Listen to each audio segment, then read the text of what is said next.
Lord, hindi ko na po kaya. Lord, sobrang bigat na. Lord, ang sakit-sakit na. And when you feel the weight of the world on your shoulders, you have a God that's waiting for you to surrender. Na sa pag-amin ng paggaling, hindi ka mapapalaya ni Lord sa mga bagay na ayaw mong ibigay sa Kanya. Gagaling ka kapag umamin ka, lalaya ka kapag ibinigay mo na.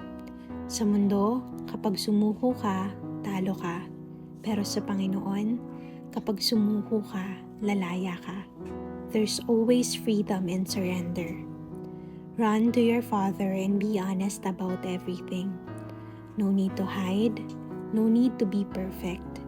Yung tipong kahit sugatan na puso lang yung meron tayo, willing pa rin niyang tanggapin. Dear, your healing begins in your honesty. With love and prayers, Noel.